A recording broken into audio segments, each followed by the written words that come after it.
viendrait dans sa plénitude.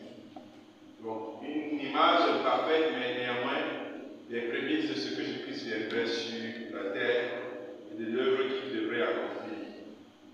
La Bible dit d'ailleurs que tout genou fléchit dans le ciel, sur la terre, sous la terre devant Jésus. Et donc Joseph avait eu ce rêve où il voyait ses parents et ses frères se prosterner devant lui. Et donc nous sommes rendus au chapitre 42. C'est parce que la semaine dernière, je suis passé chapitre 42, où finalement les prophéties que Joseph avait reçues se sont accomplies. Sans le vouloir, ses frères se sont prosternés devant lui. Ce qu'ils avaient longtemps combattu s'est réalisé, mais seulement nous avions dit qu'ils n'avaient pas compris le bienfait de ce que le Seigneur révélait à leur fils. Il révélait au travers de ce son de Joseph qu'il serait tellement élevé qu'il serait une bénédiction pour eux. Et malheureusement pour eux, c'est la jalousie qui était rentrée dans leur cœur, parce qu'ils n'avaient pas compris le dessein de Dieu. Ils y voyaient dans le son de Joseph carrément de l'humiliation à leur égard. Pourtant, c'est parce que Dieu fait. Dieu n'humilie que les ennemis, pas les amis. Amen. Mais eux, ils avaient très mal interprété parce qu'ils avaient regardé les choses sous le prisme de la chair. Ils voyaient le son de Joseph carrément du mépris, de la dégradation. Mais la parole de Dieu s'accomplit toujours. Et nous avons vu dans les frères de Joseph qui se sont rendus en Égypte à l'occasion de la famine qui sévissait dans le monde, après l'accomplissement du songe que Joseph avait interprété. Et donc, ces derniers ont subi toutes les peurs de leur vie. Joseph, voulant se renseigner si son frère Benjamin était en vie, les a questionnés. Et il a fini par arrêter l'un de Siméon pour permettre à ce qu'il ramène Benjamin comme gage pour libérer enfin Siméon. Et donc, au moment où ils rentraient chez eux, on avait mis dans leur sac l'argent qu'ils avaient donné pour acheter du blé. Ils ont découvert ça, l'un sur le chemin, les autres à la maison. Et quand l'aîné Ruben a informé le papa de ce que Siméon avait été retenu et qu'on demandait à ce que Benjamin descende, il était très attristé dans son cœur. Il disait, on m'a déjà pris Joseph et vous me demandez Benjamin. S'il y avait quelque chose, les eaux ne retourneraient pas en paix dans la terre. Amen. Et nous avions dit que c'est comme le cœur de l'homme qui sent sa culpabilité devant la parole de Dieu, devant la révélation de Dieu. C'est ainsi que le cœur des frères de Joseph était en train de se morfondre dedans d'eux en se demandant si ce n'est pas le fait qu'ils avaient vendu leur frère, qu'ils avaient voulu le tuer, qui fait que ce sort se retourne contre eux. Eux qui sont venus en Égypte pour chercher à manger, ils sont plutôt confrontés à une situation où on leur demande de ramener leur frère. Nous avons dit que c'est comme ça que Dieu également fait pour ramener le cœur de l'homme. Il le place devant ses responsabilités. Nous avons dit que le temps n'efface pas le péché. Ce n'est pas parce qu'une situation a perduré que finalement elle est pardonnée. Seule la repentance amène l'homme à effacer le péché. Les frères de Joseph pensaient que le temps était passé et que leur forfait avait été oublié. Mais les années plus tard, ils vont revenir face à leurs responsabilités, l'examiner et commencer à se morfondre. Et donc, jusqu'à ce qu'ils se répandent, leur conscience les accusait. Chaque situation mauvaise qui arrivait dans leur vie, ils interprétaient selon que Dieu était en train de les rappeler leur faute. C'est ainsi que leur cœur a senti la culpabilité. De même, Dieu, pour nous amener à la repentance, nous rappelle nos fautes. C'est ce qu'on appelle la révélation. Tu entends la parole de Dieu, tu ne l'entends pas comme d'habitude.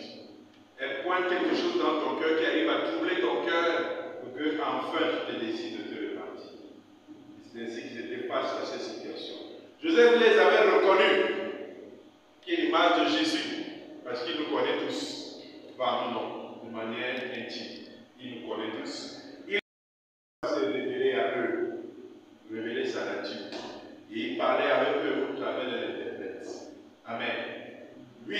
même chose. Pour celui qui ne connaît pas le Seigneur Jésus, Dieu lui parle au travers des interprètes, parce qu'il n'a pas la capacité d'écouter la voix de Dieu. Il parle au travers des interprètes, des hommes de Dieu, mais Dieu met une relation intime entre nous et lui. Amen. Donc, c'était le cas du frère de Joseph. C'est ce que nous avons vu dans le chapitre 42 de Genèse. Et ce soir, nous allons donc évoluer, parce que nous avons terminé le chapitre 42. Je vous propose donc d'évoluer avec le chapitre 43. Nous lirons les 15 premiers versets. Après, nous lirons le reste des versets au verset 34 pour évoluer avec cette histoire. Donc, je vous invite à faire la lecture avec moi. Genèse 41, verset 1.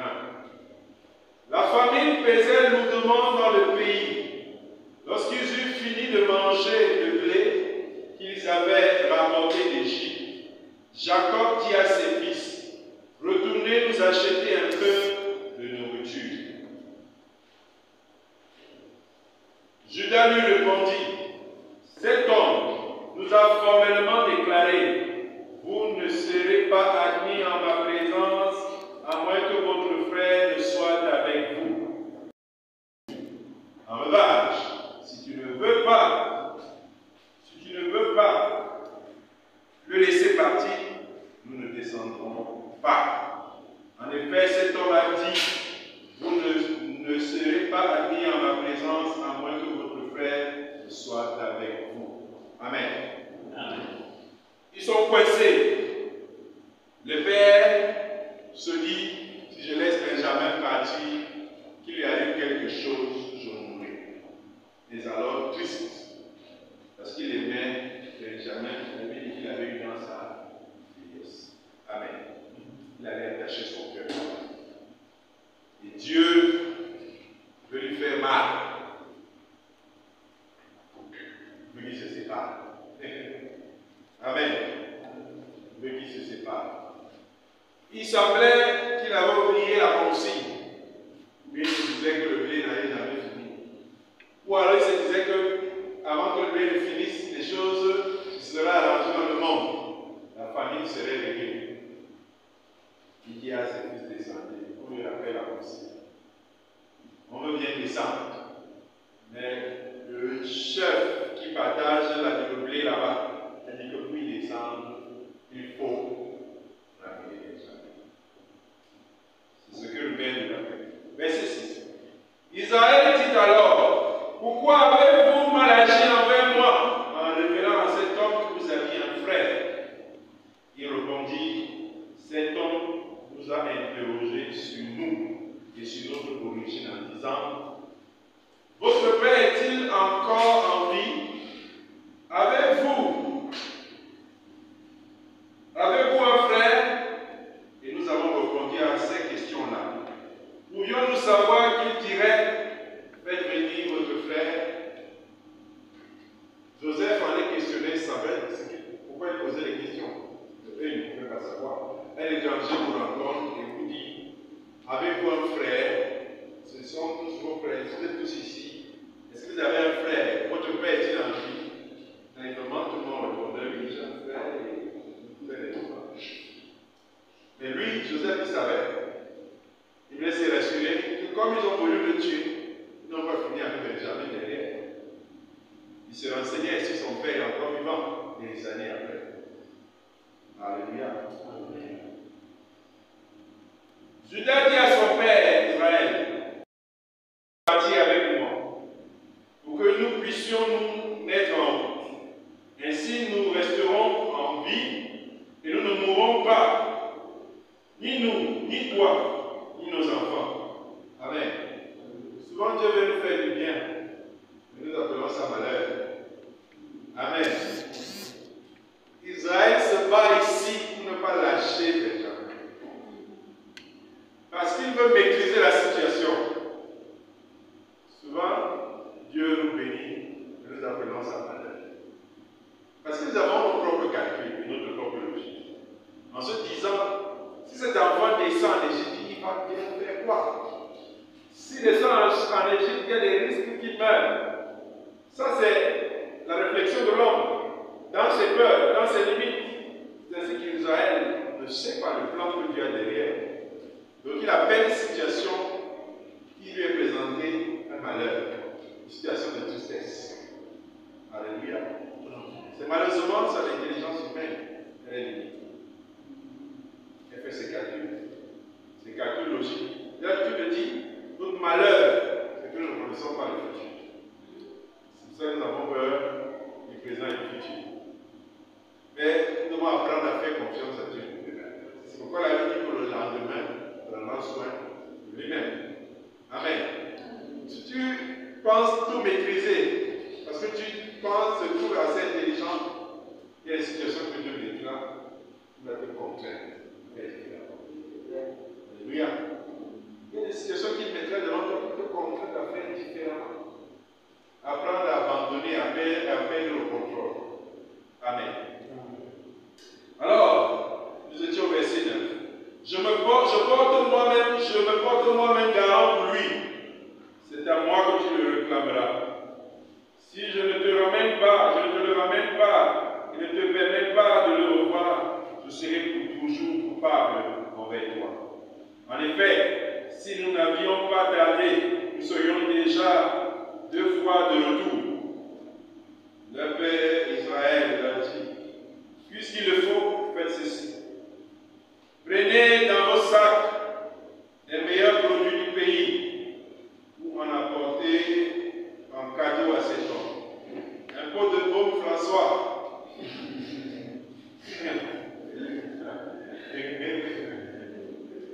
Heureusement qu'il ajoutait meilleur baume dedans. Un peu de baume François. Un peu de miel de Gaouda.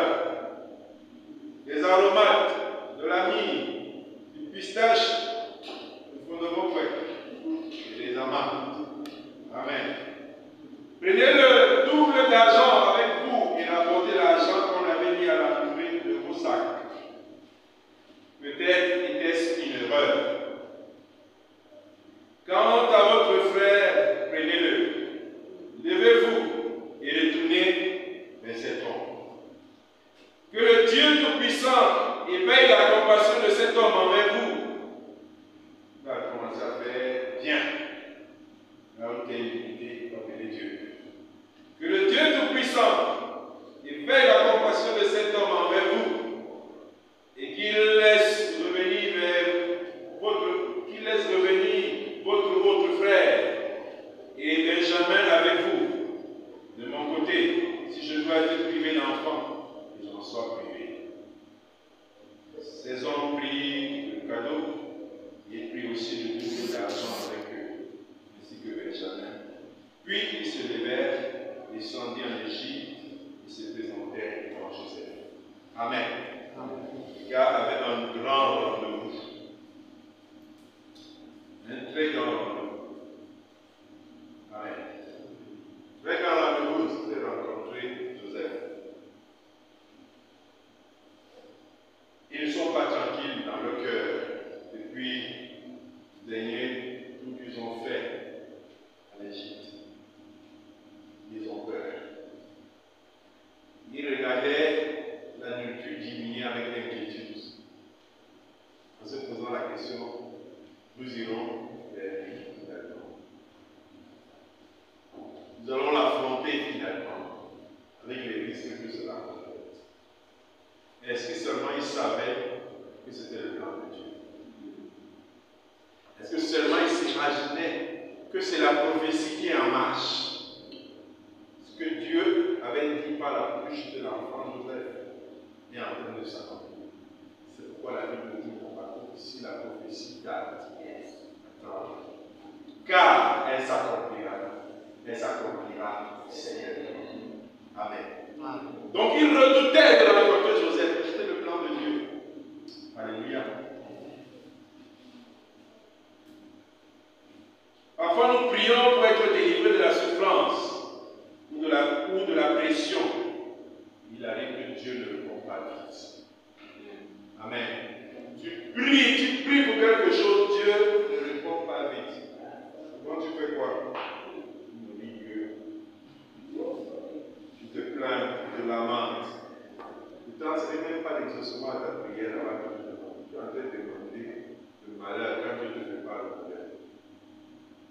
congrégation. Amen. Priez avec discernement. Amen. Priez avec discernement. Amen. Quand Dieu ne t'exauce pas, arrête-toi un peu. Réfléchis. Essaie de comprendre. Alléluia. Essaie. Les frères de Joseph sont donc pleins de crainte. C'est ainsi que leur conscience est mal à l'aise. Il faut qu'ils retournent vers Joseph et s'expliquent au sujet de l'argent qu'ils ont retrouvé dans leur sac. Le conseil que nous pouvons tirer, c'est que nous ne devons pas rester loin du Seigneur quand nous avons un poids sur notre conscience. Allons aussitôt à lui pour confesser. Amen. Comme je l'ai dit, ce n'est pas le temps qui efface les fautes. C'est la repentance. C'est la confession. Le verset 8. Grâce à tout pécheur, la marche à suivre. Le papa l'a dit quoi au verset 8? Il dit, Judas dit à son père, laisse le garçon partir avec moi pour que nous puissions nous mettre en vie. Ainsi nous resterons en vie. Nous ne mourrons pas, ni nous, ni toi, ni nos enfants. Amen. C'est ce que le pécheur doit comprendre. C'est qu'il ne peut pas rester définitivement loin de Dieu. Il doit aller à sa rencontre. Il doit se lever. Il doit aller pour vivre. Amen. Loin de Dieu, c'est quoi? La mort. Amen. Lisons Luc chapitre 15, verset 18, nous le lisons dans notre texte de base. Luc chapitre 15, verset 8. Celui qui trouve le lire avant. 8 et 18. Luc chapitre 15, verset 18. Je me lèverai, j'irai vers mon Père, et je lui dirai, mon Père, j'ai péché contre le ciel et contre le monde. Ça, c'est ce que le fils prodigue s'était dit au fond de lui, après avoir beaucoup tourné. Il a beaucoup tourné, il évitait une chose, il rentrait à la maison. Parce que c'était une honte. Vous savez, quand les enfants quittent la maison, ils font beaucoup de bruit. Et je dis qu'un jour, ils seront obligés de revenir.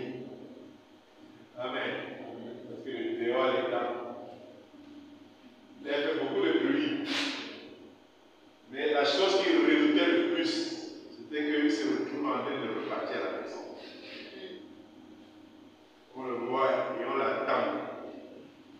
Sa chance c'était que c'était un homme qui l'attendait parce que c'était une femme.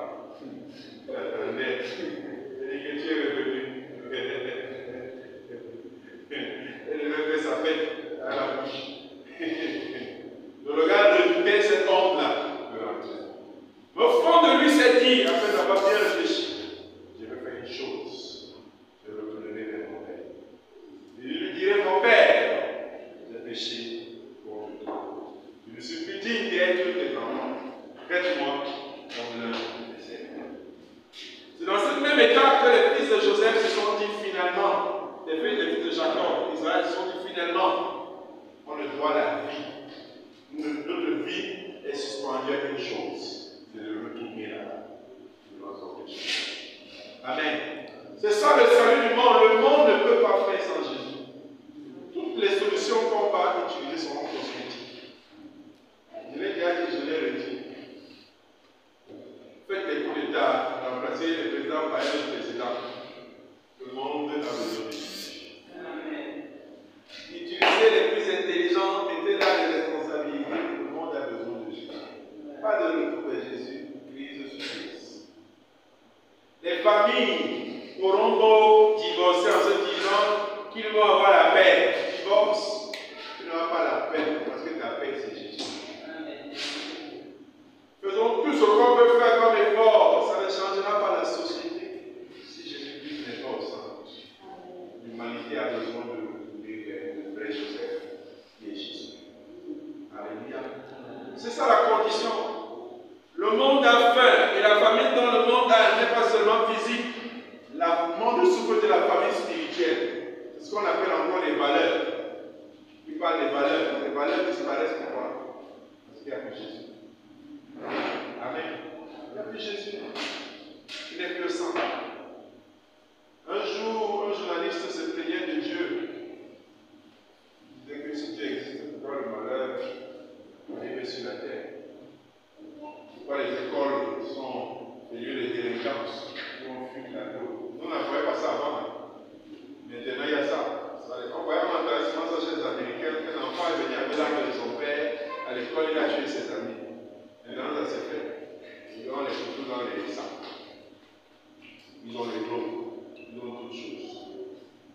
Et quand le type se plaignait comme ça, il dit que si Dieu existe, pourquoi il laisse ça? Il dit que vous avez chassé Dieu de vos écoles. C'est pour ça que le monde est devenu. Chaque fois que les gens vont chasser Dieu de leur vie, il y aura une crise. Crise sur crise. C'est le problème de l'humanité. Tant que l'humanité ne revient pas à Christ, il y aura crise sur crise. Dans les foyers. On va se plaindre de l'éducation des enfants. Je crois hier, il y avait un débat au Seigneur où on disait sur l'éducation des enfants, de délinquance. On a mis Dieu loin. On interdit les enfants d'aller à l'église. On ne les emmène même pas à l'église pour qu'ils connaissent Dieu. Vous voulez que qu'est-ce qui soit dans leur tête? Aucune valeur chrétienne. Le monde aura de salut que si on rencontre la Christ.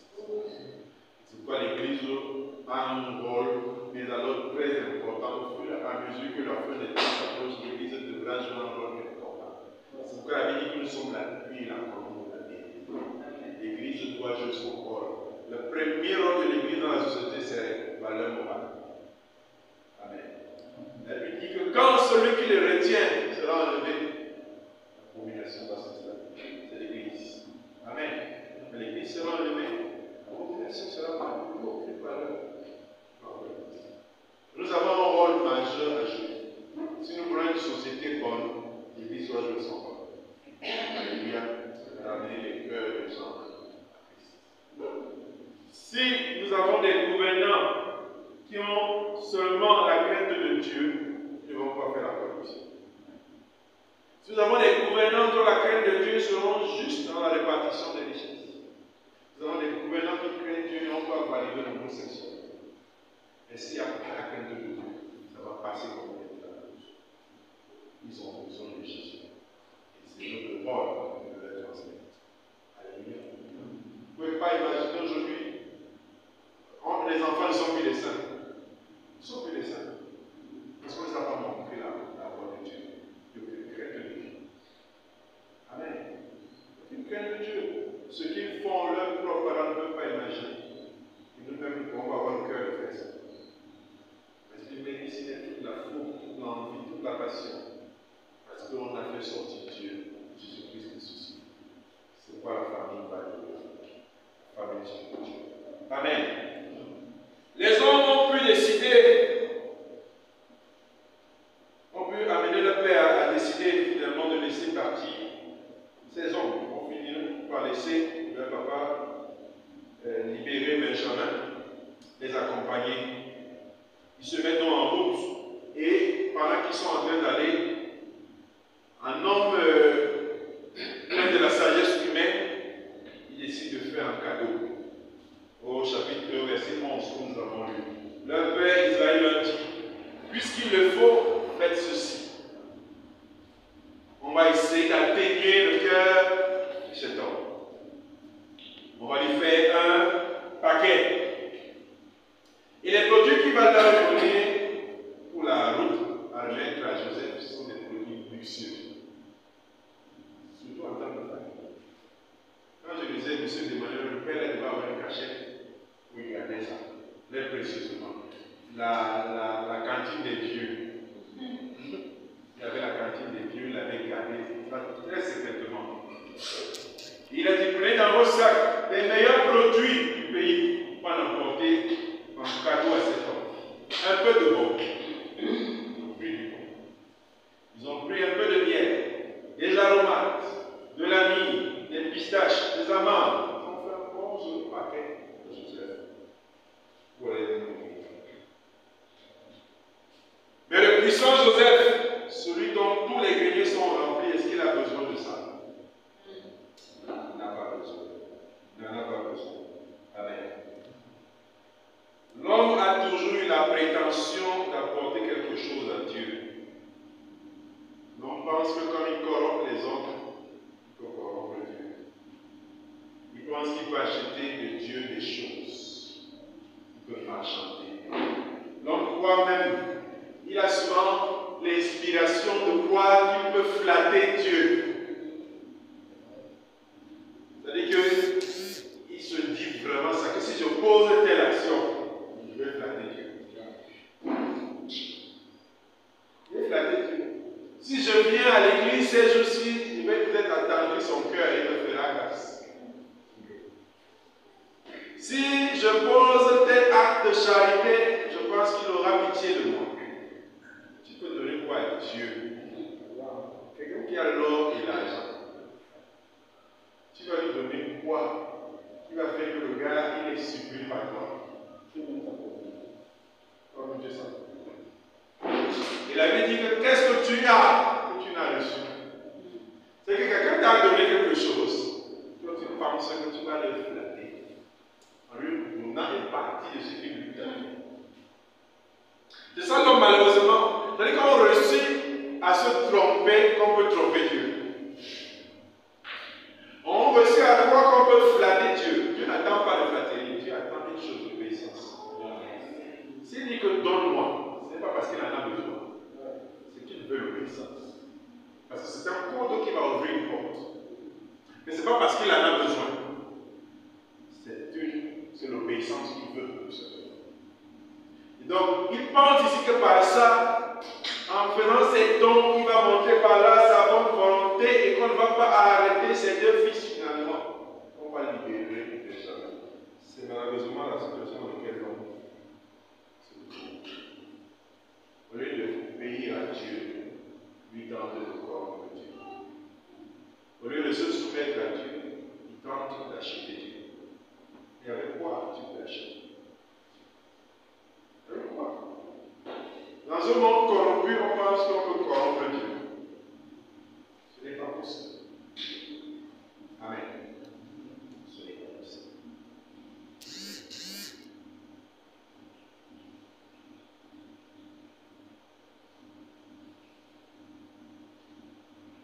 Parce que tout ce que Dieu nous donne finalement, c'est par grâce. Amen. C'est par grâce. Il n'y a pas quelque chose qu'on peut obtenir par lui. Il n'y a pas qu'une seule chose qu'on soit capable de faire et dire que c'est parce que j'avais fait ça que Dieu m'a donné. Non. C'est l'obéissance. Alléluia. L'obéissance attire la grâce. Il ne peut rien accepter. Tout ce que l'homme peut donner à Dieu, Dieu ne peut pas accepter. Même le meilleur de ce que l'homme peut donner à Dieu, Dieu ne peut pas accepter. C'est pourquoi il dit que notre propre justice ne peut tellement suivre. C'est-à-dire que ce que nous pouvons chercher à donner à Dieu en nous-mêmes ne peut pas être agréable. C'est pourquoi pour plaire à Dieu, on a encore besoin de son souffle. Pour plaire à Dieu, on a encore besoin de sa grâce. C'est sa grâce qui nous rend agréable.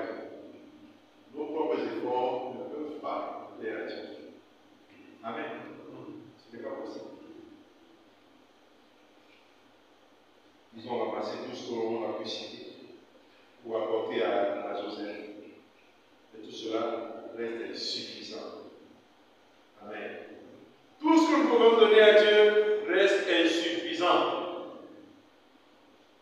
Parce que lui, il a le blé. Amen. Ce qu'il faut à nos cœurs, c'est le blé de céleste, le pain d'en haut, la nourriture d'en haut, Jésus-Christ lui-même, la parole de Dieu. C'est la seule chose qui peut apaiser la famine de nos âmes. Amen.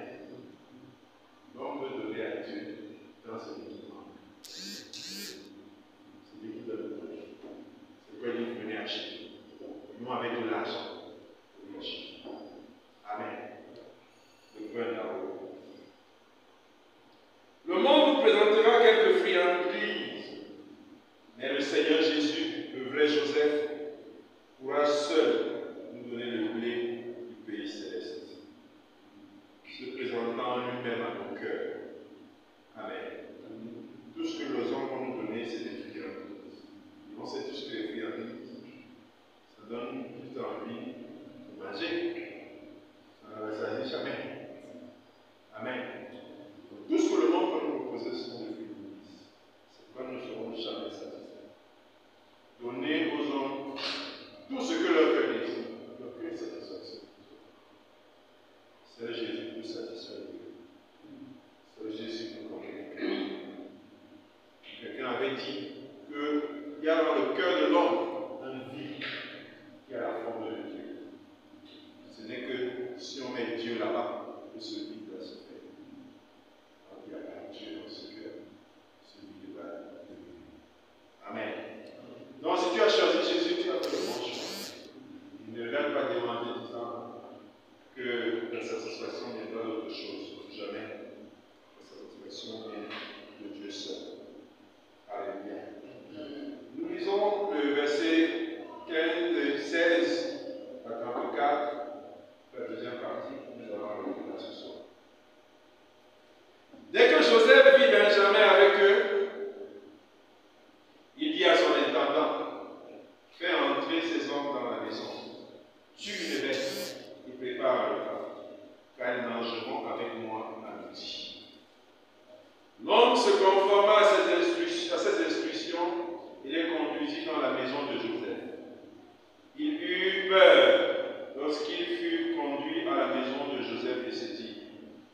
c'est à cause de l'argent de 1000 autres fois dans nos sacs qu'on nous amène. C'est pour se jeter sur nous, se précipiter sur nous. C'est pour nous prendre comme esclaves et s'emparer de nos âmes. L'intelligence est petite. Ils ont déjà imaginé le scénario dans la tête. Ils sont hors jeu. Verset 19. Ils s'approchèrent de l'intendant de Joseph et lui adressèrent la parole à l'entrée de la maison. Il dit: Pardon, Seigneur, nous sommes déjà descendus une fois pour acheter de la nourriture. Quand nous sommes arrivés à l'entrée, à l'endroit où nous devrions passer la nuit, nous avons ouvert nos sacs et constaté que l'argent de chacun était à l'entrée du sac, notre poids exact d'argent. Jusqu'à cette époque, l'argent comptait à la talent, à poids. Ok? La valeur de l'argent, vous mettez sur la balance, c'est que ça pèse, ça vaut. Il ne faut pas qu'on comptait 10 000 francs. 1, 2, 3, 4, on comptait le dit. Non, on posait l'argent sur la balance. C'était du métal, ok? C'est pas de pièce. On pose que ça vaut, on déduit. L'argent avait la valeur en fonction du poids, ok? C'est comme on dit aujourd'hui les carats. Carats, d'accord. C'est comme ça qu'on comptait l'argent. Donc, ils disent le poids exact de l'argent que nous avons mis. Nous le rapportons avec nous. Nous avons amené une autre somme d'argent pour acheter la nourriture. Nous ne savons pas qui avait mis notre argent dans nos sacs. L'intendant répondit: Soyez tranquille. Amen. Le coupable s'explique toujours seul. Pourquoi je lui demande quelque chose? Vous arrêtez de demander, mais ils sont en train d'expliquer une situation. On leur a posé la question. Il dit: Soyez tranquille, n'ayez pas peur. C'est votre Dieu, le Dieu de votre Père, qui vous a donné un trésor dans vos sacs. Votre argent était bien parvenu. Puis, il leur amena ici. Amen. Cet homme parle très bien. Il dit que le Dieu de votre Père, comme s'il maîtrisait même l'histoire. Mais sa bouche, Dieu l'utilise pour leur dire des choses. Comme l'âne. Alors, Dieu utilise ce monsieur. Il n'a même pas tout l'histoire. C'est le Dieu de votre Père. Pas le Dieu d'Égypte, le Dieu de votre Père. Amen. Qui vous a répondu. Et puis on leur a amené ce verset 24. Il le fit entrer dans la maison de Joseph. Il leur donna de l'eau pour qu'ils puissent se laver les pieds. Les prisonniers qu'on l'a vu. Il donna aussi le fourrage à leurs ânes. Ils préparaient leur cadeau en attendant que Joseph vienne à midi, car on les avait informés qu'ils mangeraient chez lui. Quand Joseph fut arrivé à la maison, il lui offrit le cadeau qu'ils avaient apporté et se prosternait jusqu'en terre. Une fois de plus, deuxième fois, troisième fois, il se prosterne en terre devant lui. Puis il leur demanda comment ils allaient. Il dit: Votre vieux père, dont vous aviez parlé, est-il en bonne santé? Est-il encore en vie? Il répondit: Ton serviteur, notre père, c'est pas ton père, ton serviteur, notre père, est en bonne santé. Il est encore en vie. Puis il s'inclinait et se prosternait. Oh là là. Joseph leva les yeux et jeta un regard sur son frère Benjamin, le fils de sa mère. Il demanda: Est-ce votre jeune frère, celui dont vous m'aviez parlé? Il ajouta: Que Dieu te fasse grâce à mon fils. Il était profondément ému à la vue de son frère. Et avait besoin de pleurer. Il entra précipitamment dans une chambre et il pleura. Après s'être lavé le visage, il en sortit. Retenant son émotion, il ordonna qu'on serve à manger. On servit séparément Joseph et ses frères. Les Égyptiens mangeaient avec lui. Et Joseph qui mangeait avec lui fut aussi servi séparément, car les Égyptiens ne pouvaient pas manger avec les Hébreux. C'est une pratique abominable à leurs yeux. Les frères de Joseph s'assit dans sa présence, de l'aîné au plus jeune en fonction de leur âge. Ils se regardaient les uns les autres avec étonnement. Joseph leur fit porter des plats qui étaient devant lui, et Benjamin but 5 fois plus que les autres. Il but tout leur soul avec lui. Amen. Ils ont mangé. Benjamin était seulement un enfant. Il donnait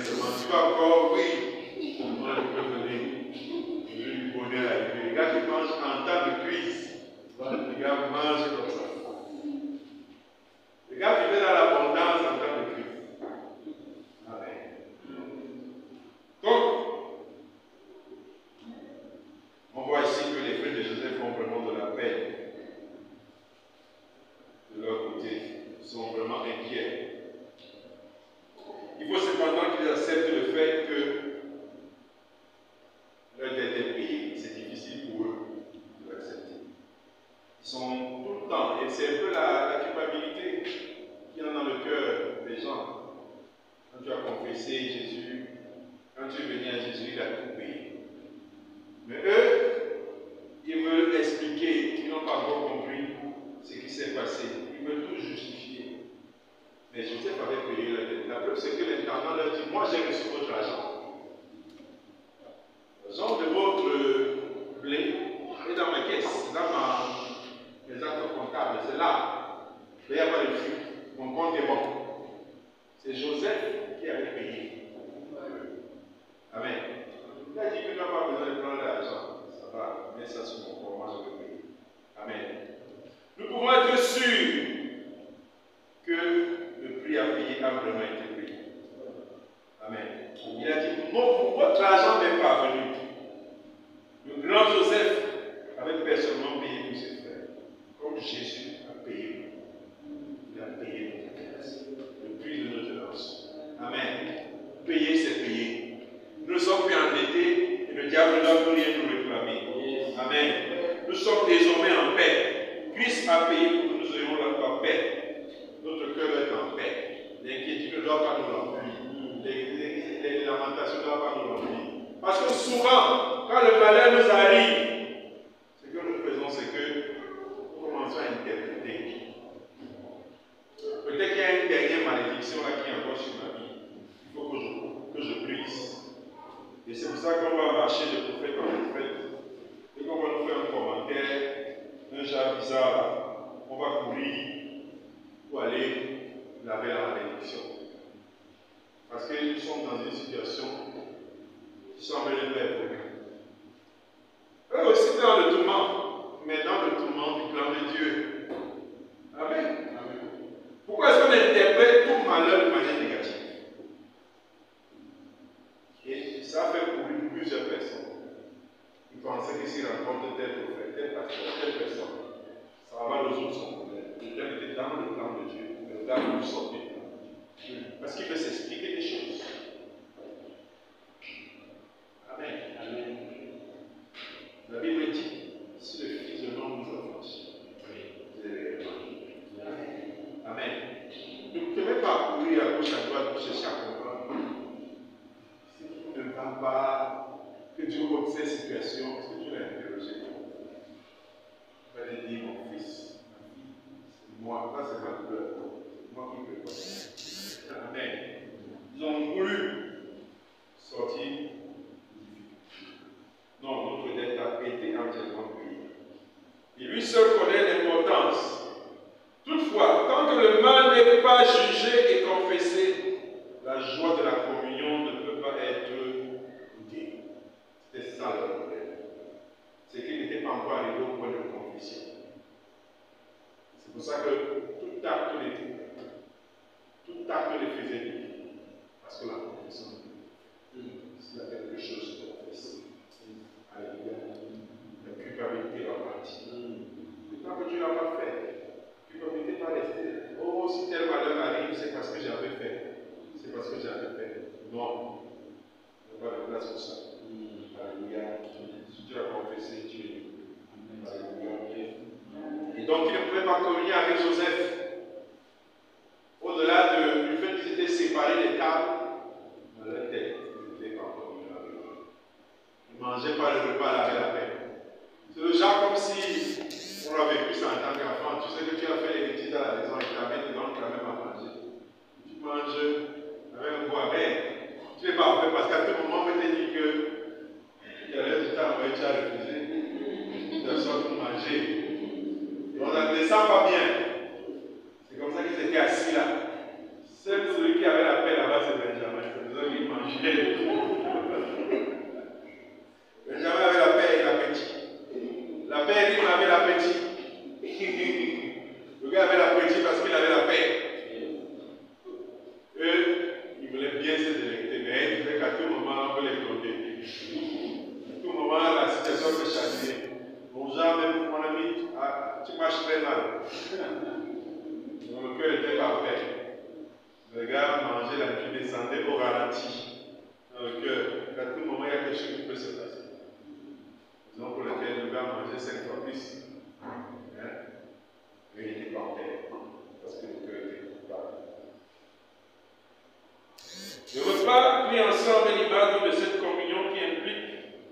parfaite entente, une conversation commune entre tous les participants. N'en est-il pas ainsi à la table du Seigneur où les croyants tous ensemble pensent à ses souffrances? Mais ici, à cause du péché qui élève une barrière entre eux, Joseph mange à part et les frères à part. Amen. Ils sont séparés à cause d'un péché, comme la Bible dit. Le péché forme une barrière entre Dieu. Un péché n'a pas fait comme une table séparée, Joseph avec ses frères. En lisant ces chapitres, nous allons remarquer combien de fois nous voyons Joseph pleurer. Oui, Jésus qui pleura. Amen. Chose misérable, chose admirable, je veux dire, si ce n'est pas dans la fosse dans laquelle ils ont mis Joseph qu'il a pleuré. Ce n'est ni dans la prison qu'il a pleuré. Pour montrer que ce n'était pas des larmes de douleur, c'était des larmes d'amour. Amen. Il était content de le voir ses frères. Quand il a vu Benjamin, l'émotion dans l'âme, il allait se cacher. Amen.